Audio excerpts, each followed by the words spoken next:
Are you constantly battling those afternoon energy crashes? Are you struggling with belly fat storage? Are you struggling with weight gain after perimenopause or menopause? If you are a female above the age of 35 struggling with these things, this video is going to be for you. Insulin is released anytime that we eat carbohydrates, and it can cause our blood sugars to spike when we eat these carbohydrates.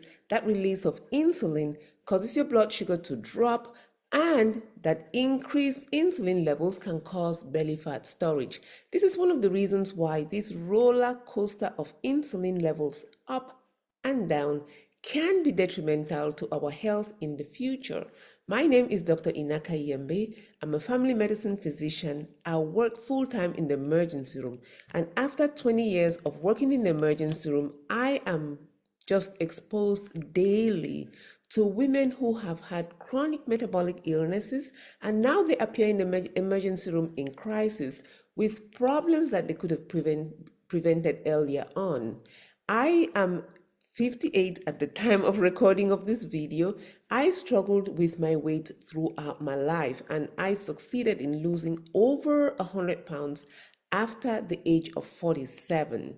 I coach women in the clinic and online on how to get healthy so that they can get at a later age in a healthier state. So if you're struggling with menopausal belly fat storage and weight gain, there are ways to control this just by simply changing the what you're eating and the how you're eating in a way that can control your insulin levels. So today we're going to talk about stabilizing insulin levels and how to do that so that your insulin levels are not on this roller coaster up and down and causing your body to store fat and causing this brain fog and causing this fatigue that you have in the middle of the day. The science of insulin is just really simple.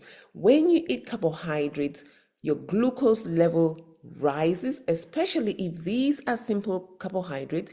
Your glucose levels rise rapidly because your pancreas, which is an organ that's inside of your belly area, they cause that pancreas to release insulin. Insulin is that hormone that comes in and breaks down those carbohydrates into glucose. That glucose enters your bloodstream, and if it enters quickly, it can cause the insulin levels to spike. And if you have too many spikes in your insulin levels based on what you're eating, those insulin spikes can cause you to become insulin resistant. Why is that? Because your body is now exposed to too many insulin spikes, and then it doesn't really feel the insulin when it's released too many times over a long period of time. That's how you can become insulin resistant. That's also how you can become diabetic. Most of us in our older age, we may be slightly overweight. We don't really have a diagnosis of diabetes yet because it's not showing up in our blood work. However, your body is struggling all the same. So women in their 30s and 40s and beyond are highly susceptible or highly at risk of this phenomenon. Why? Because as we get older, our our estrogen levels start to drop. We become naturally more insulin resistant, even just as we age. So it's so important to keep these insulin levels steady, especially as you get to perimenopause in your late 30s and as you get into full-blown menopause. Again, stabilizing your insulin levels will actually help balance out your cortisol. That's another hormone. That hormone is a stress hormone, and that's the one that when it rises, it can cause belly fat storage. It can cause you to have some hot flashes for some people even, and it can also cause you to get things like anxiety, increased heart rate, and things like that. So again, when you get to midlife, it's so important for you to learn how to stabilize your insulin levels. Today, we'll talk about what you can do with your nutrition. I always say that the whole weight loss, getting healthy, losing weight it can happen in your kitchen. We need to watch what we are eating. So to keep your insulin on an even keel, I want you to focus on what you are eating and learn how to eat them in a way that can slow digestion and can prevent this quick arrival of glucose into your bloodstream. There are some foods. Number one food that I'll talk about is avocado. This one here is packed with healthy fats. It's also packed with fiber. When you eat fiber, that helps slow down the arrival of glucose into your bloodstream. Eggs, that's another one. Eggs are high in protein. Those can slow down gastric emptying, and those actually prevent that quick spike of sugars of your blood sugars and help keep your blood sugar stable. Another one is salmon. Salmon is great. Salmon is a healthy fatty fish. It can help reduce inflammation, but what it also does is it can slow down the glucose entry into your bloodstream, and that helps prevent those insulin spikes. Foods like or seeds like almonds, chia seeds, those ones actually slow down your gastric emptying. They're packed with healthy fats. Those ones also slow down the entrance of glucose into your bloodstream. High fiber foods, ones like spinach, your lentils, your beans, those actually are high in foods that can help, in nutrients that can help slow down that entry of glucose into your bloodstream. Very important. Quinoa is another one. Your leafy greens have fiber. Anything that has fiber is going to coat your stomach and is going to slow down gastric emptying and also helps reduce those insulin spikes because the blood sugar arrives into your bloodstream very, very slowly. So spinach, kale, Brussels sprouts, those all do the same thing. Asparagus, bell peppers. Now let's talk about fruits. Some fruits are higher in fiber and actually have a low glycemic index. We'll talk about glycemic index in another video. But anyway, fruits like blueberries, those are higher in fiber.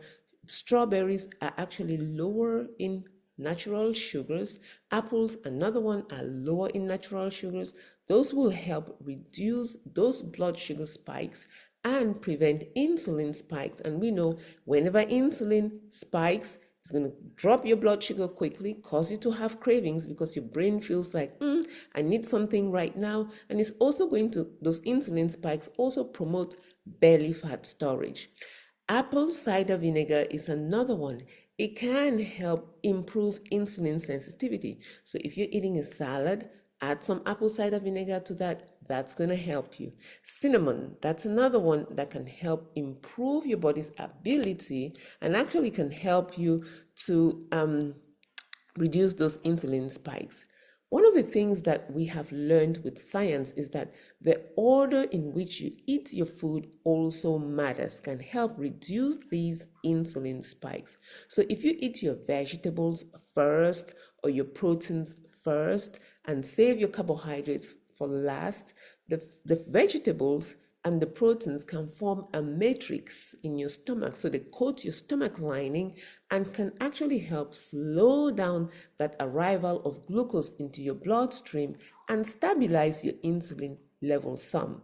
Also, the combination of how you eat your food also matters. We talk about never eating or naked carbohydrates. So let's say I'm going to eat some fruit. If I pair my fruit with something that has fat or something that has protein, that's actually going to help reduce the speed with which the glucose, the fructose, enters into my bloodstream. So for example, if I'm going to eat fruit, I would pair it with yogurt, which has protein, or pair it with a nut butter like almond butter. That's also going to help slow down the arrival of that sugar from the fruit into my bloodstream. The last thing that I'll talk about on how to balance your insulin levels or to prevent those insulin spikes and those glucose crashes is to just move after meals. There's a different way in which your muscles, so your muscles are one of the biggest ways that your blood sugar, that your muscles can actually absorb glucose directly from your bloodstream without that glucose going through the digestive system and causing insulin spikes. I said that a little bit backward.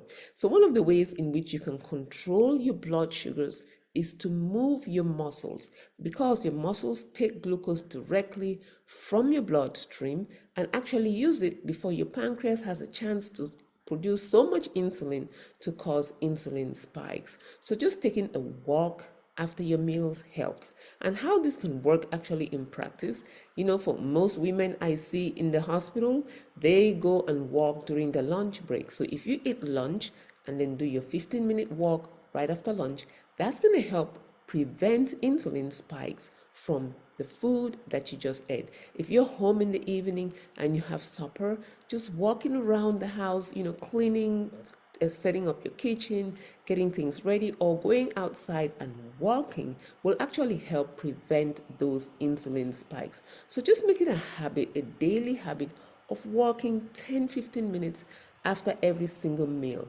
Another way to reduce the insulin spikes is to cook food. So if you have starchy foods like rice, potatoes, you cool those down after they are cooked, preferably in the refrigerator, and you reheat them.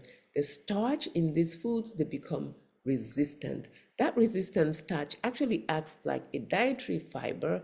It bypasses the small intestine, and it actually can feed your gut with healthy bacteria. So foods like potato, rice, pasta, cooking and chilling is one of the ways to create this resistant starch. When you eat potatoes or rice right after you cook them, it behaves a little bit differently compared to when you cook them and you cool them up, especially in the refrigerator, and you reheat them. That's one of the ways of creating resistant starch from these foods and actually have a slower or lower entry of glucose into your bloodstream and preventing insulin spikes. So we're really talking about how to prevent insulin spikes in a way that can prevent this belly fat storage and these energy crashes after we eat. So how does that really look like in real life, in practice?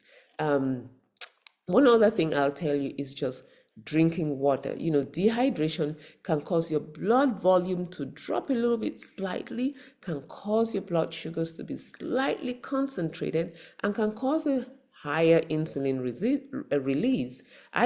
We see that in the emergency room all the time. If you come into the emergency room with high blood sugars, one of the things that we do want to do to help you is to hydrate you. So when you wake up in the morning, make it a habit of drinking water. That's really going to help you.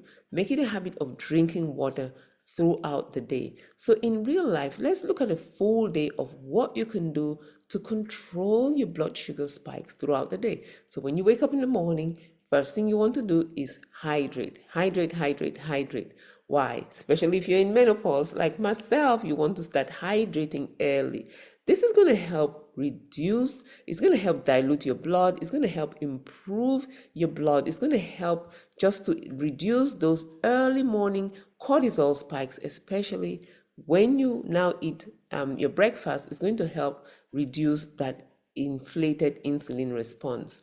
By 7:30 or whatever time you have breakfast, you do want to have protein in your breakfast. So we talked about eggs, we talked about things like avocado. We want to move away from eating a bowl of fruit for breakfast. Why is that? You have a large amount of glucose of fructose that enters your bloodstream quickly and causes insulin spikes. Instead, I will eat some eggs cooked in olive oil with some vegetables, preferably throw some spinach in there, make you a nice big omelette, and eat that with, say, an avocado. That's a great way to stabilize your blood sugars very, very early in the morning. Now, after that, go for a walk, if you can. If you cannot, stay home. This month, June, we are doing a push-up challenge in my online program. Why? Because we want to learn how to use those muscles and how to help our muscles to take the sugar directly from our bloodstream and use it so that we're not creating insulin spikes. So push-ups, even in your kitchen, wherever you are, that's a great way to improve your metabolism. Another thing that we can do now, it's what, lunchtime, instead of eating just a salad like we used to, I'm putting some fruit and croutons and those kind of things in there. Actually, I'm going to start my plate. Big salad, take about 5 ounces of chicken, chopped chicken, put them in there, add me a little bit of apple cider vinegar. That's really going to help control my blood sugars. And then after lunch, I want to go for a tiny little walk for about 10 minutes, walking around, and that's going to help really improve my blood sugars and prevent those insulin spikes. One of the things that I'll do before lunch, though, is to drink a nice big tall glass of water. That's going to help you. Now we come in the evening. We have really stabilized our blood sugars through the day. If you're somebody who is about 4 p.m., 5 p.m., you get really, really snacky, you want to review what you ate at lunchtime. Maybe that did not have enough protein. Maybe you just did not stay active enough because you went and ate something that had high carbohydrates, and you went and sat down at your desk, and so now your insulin level was really high, came out, took out all the sugar from your system, and then your blood sugar crashed, and now you've got this brain fog. We want to change that, stabilize those blood sugars. But anyway, you come in the evening. I'm going to use my pre-chilled starch, like say my potatoes that I had cooked and now they're in the refrigerator. I take them out, I reheat them. I'll be eating that with about another 5-6 ounces of protein, say some chicken, and then have me a little salad on the side. And then after that, I want to spend some time cleaning up my kitchen, moving around so that I don't have these massive insulin spikes. And then after that, I will stop eating, having a nice period of not eating anything between dinner and your next morning and the breakfast is also going to help stabilize your insulin levels. Why? Because when you're not eating, your insulin level stays low and just overall improves your insulin or reduce your insulin spikes. So again, if you're a female that you're struggling with belly fat storage, struggling with all these energy crashes, struggling with weight gain, you want to put these measures into practice. The last thing that I'll tell you is that take action. However, don't expect a big change right now. Don't overhaul everything right this minute. Don't look for perfection. We want to start small, start to implement some of these things and see how our body responds. Be patient with yourself because whatever you implement now, you want to continue for the rest of your life. So be patient with yourself, allow yourself to learn, and you will notice a change. Listen, if this video or this information helps you, share it with someone. Put a comment in the chat for me because that's how the algorithm is going to show this video to other people. And hit that follow button, subscribe to my channel because that's how you get notified whenever I put out a next video like this one. Thank you.